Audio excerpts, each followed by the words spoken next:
अज्ञ श्र, अक्ष त्र अज्ञ श्र। इनका भी मैं आगे आपको विस्तार पूर्वक बताऊंगी कि इनको किन दो वर्णों के योग से इनका निर्माण हुआ है। उसके पश्चात आता है द्विगुण व्यंजन। द्विगुण व्यंजन, इनको द्विगुण व्यंजन इसलिए कहा जाता है, इससे पहले भी हमने ट वर्ग में इनके जैसे दिखाई देने वाले वर्णों का उच्चारण किया है, जिनका उच्चारण मूर्धा से होता है। लेकिन जब इनका उच्चारण मूर्धा से होता है तो इनमें ड ढ थोड़ा सा प्रेशर यानी कि थोड़े से दबाव के साथ इनका उच्चारण किया जाता है। लेकिन जब द्विगुण व्यंजन का उच्चारण किया जाता है, द्विगुण व्यंजन का उच्चारण किया जाता है तो इनका झटके से उच्चारण किया जाता है, झटके से। और इन व्यंजनों से किसी भी अक्षर की शुरुआत नहीं होती। जो ट वर्ग में दिए गए व्यंजन है उनसे ड और ढ से ही व्यंजन के किसी भी शब्द की शुरुआत होती है। उसके पश्चात आते हैं आगत व्यंजन। हम बात करेंगे आगत व्यंजन की। आगत व्यंजन जो कि अरबी और फारसी भाषा से लिए गए हैं। ओ ज फ, ओ ज फ। इनका आगे मैं विस्तार पूर्वक आपको बताऊंगी कि अरबी फारसी से लिए गया है और इनका हमारी हिंदी भाषा में किस प्रकार इस्तेमाल किया जाता है और हम अपने दैनिक रूप में भी इन शब्दों का इस्तेमाल करते हैं। अब हम जैसे कि मैंने पहले आपको व्यंजन करवाते समय कुछ संयुक्त व्यंजनों के बारे में बताया था, तो अब मैं इस प्रकार आपको बताऊंगी कि उन संयुक्त व्यंजनों का निर्माण किस प्रकार से किया गया है। जैसे सबसे पहले संयुक्त व्यंजन में था अक्ष, अक्षय अक्षत्रिय। जैसे अक्ष अक्षत्रिय, बच्चों को जब हम व्यंजन सिखाते हैं तो अक्षर से अक्षत्रिय सिखाया जाता है। अक्षर का निर्माण क के पाँव में हलंत का प्रयोग किया है। इसका मतलब होता है कि ये आधा है, आधा का, और प्लस में श शलगम, स नहीं श और क के निर्माण से अक्षर क्षत्रिय का निर्माण हुआ है।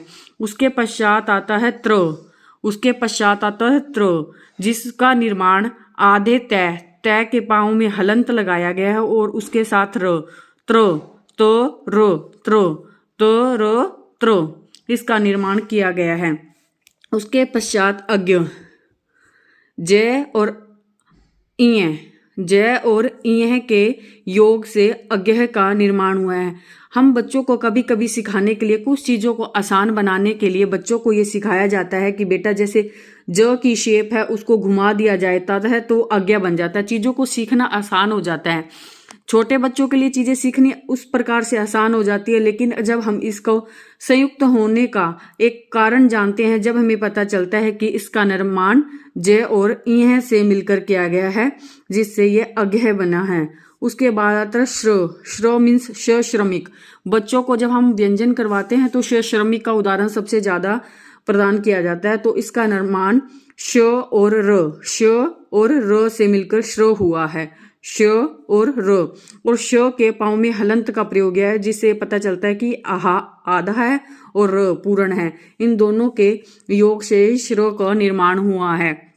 उसके पश्चात हमारे पास कुछ द्विगुण व्यंजन आए थे। उनके उदाहरण के द्वारा मैं आपको यह समझाने का प्रयास करूंगी कि उन द्विगुण व्यंजन में और जो ट वर्ग में इस्तेमाल किए गए ड और ढ थे उन दोनों में किस प्रकार अंतर है। जैसे इनका ड और ढ, इनका प्रयोग ट वर्ग में दिखाई दिया था, इनका प्रयोग ट वर्ग में दिखाई दिया था जिसका उच्चारण स्थान मूर्धा था, जिसका उच्चारण स्थान मूर्धा था। और यह जब हम अपनी जीभा को यानी कि जीभ को जब हम उच्चारण के लिए प्रयोग करते हैं तो ये हमारे मूर्धा से टच होती है।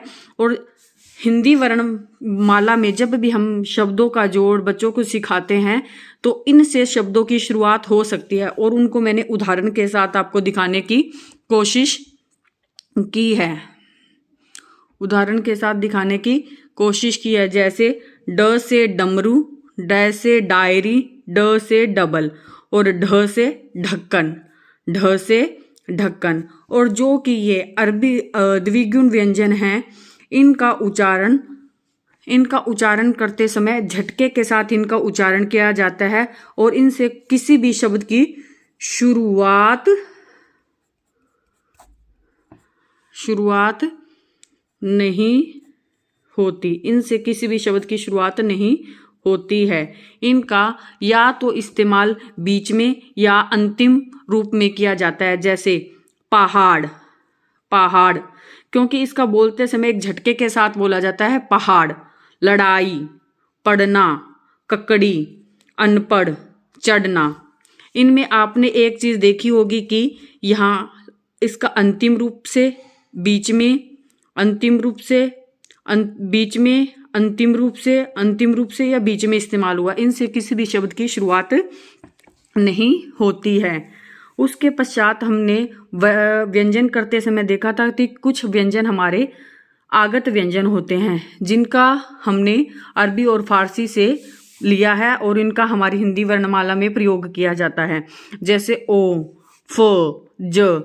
ओ, इसकी जब हम इनको स्पीक करते हैं या बोलते हैं, इनका उच्चारण करते हैं, तो ये हमें जो स्वर में ओ प्रयोग किया जाता है वैसे ही इसकी हमें उच्चारण सुनाई देता है। लेकिन जब इनका हम प्रयोग करते हैं तो हमने इसके उदाहरण भी लिख के आपको समझाने की कोशिश किया, जैसे कॉलेज, कॉलेज, नॉलेज, डॉक्टर। जब इनको हम उच्चारण करते हैं, आवाज तो इसमें से ओ की आती है, लेकिन इसमें ओ ओखली वाला इस्तेमाल नहीं होता। इसमें ये ओ जो आगत व्यंजन है उसका इस्तेमाल किया जाता है।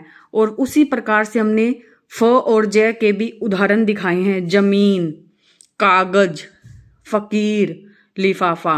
इन शब्दों को हमने अपने आपको उदाहरण के रूप में दिखाया है कि हमने जो आगत व्यंजन थे उनका किस प्रकार हमारी हिंदी वर्णमाला में इन व्यंजनों की सहायता से शब्दों का निर्माण किया गया है, जिनका हम अपने दैनिक जीवन में भी इस्तेमाल करते हैं।